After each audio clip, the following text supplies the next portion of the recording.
सभी बच्चों का स्वागत है। कल हम लोग पढ़े थे कत्वा प्रत्यय। आज हम लोगों का प्रत्यय है तुमुन प्रत्यय।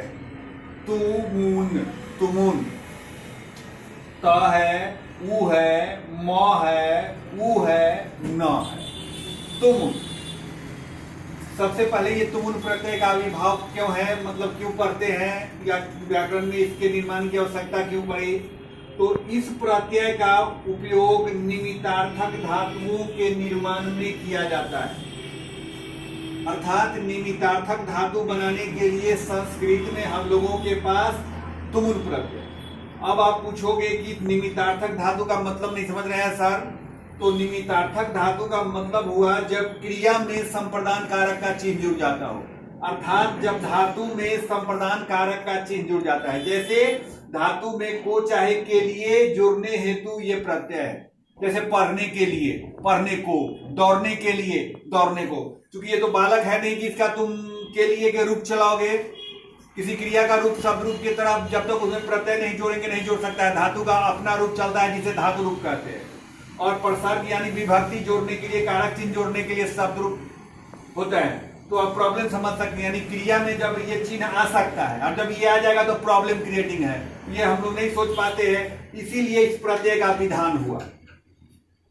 जब यह जुड़ता है तो अंतिम उ और न का लोप हो जाता है। देखिए तुमुन में अंतिम उ है और न है, उ है और न है, ये दोनों का, इस दोनों का लोप हो जाता है। क्या बच गया हमारे पास? तुम बच गया।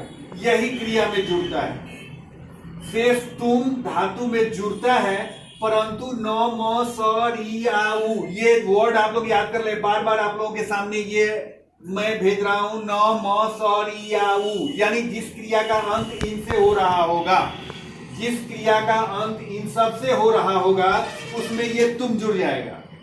लेकिन अगर जिसके अंत में ये सब नहीं हो, इनसे भिन्न वर्ण हो, तब उसमें आप हम लोगों को तुम नहीं, एक पहले ई लाकर इतुम जोड़ना पड़ेगा। जैसे पठ, इस ग्रुप की क्रिया नहीं है, पठ के अंत में ठ है, तो उसमें तुम नहीं जोड़ के पठ में क्या जुड़ता है? इतुम जुड़ता है। लिख में क्या होता है? इतुम जुड़ता है। लेकिन हन में तुम जुड़ता है, गम में तुम जुड़ता है, दृश्य में तुम जुड़ता है, क्री में तुम जुड़ता है, अस्था में तुम जुड़ता है, शुरू में तुम जुड़ता है।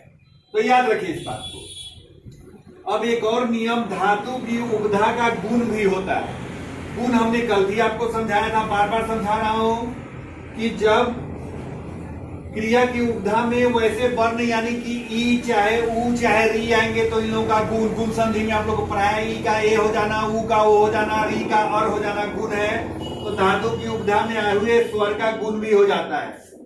जैसे क्रीज और तुमुन, कर, तुम, अर्ध गुण बना, वहां पर बने हुए कृदंत पद अव्यय बन जाते हैं। याद रखना है, उनका रूप कोई चलेगा नहीं, बहुत आसान है, हम लोगों के लिए फायदेमंद है। एक बार जो बन गया सो बन गया। क्योंकि कतवा भी जो बनाता है वर्ड वो भी अव्यय ही हो गया, और तुमुन प्रत्यय भी जो वर्ड बनाते हैं वो अव्यय ही हो गया। इसलिए इनका रूप चलने का नहीं है, एक बार जो सीख गया सो सीख गया। जैसे पठ जोड़ तुमुन,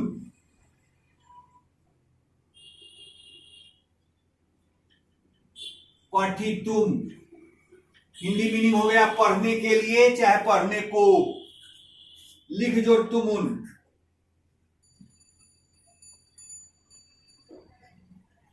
लेखी तुम। अब कहेंगे कि सर ये लेखी तुम कैसे हो गया? तो लिख उपधा में ई है जिसका गुण ए हो जाएगा तो हो जाएगा लेखी तुम।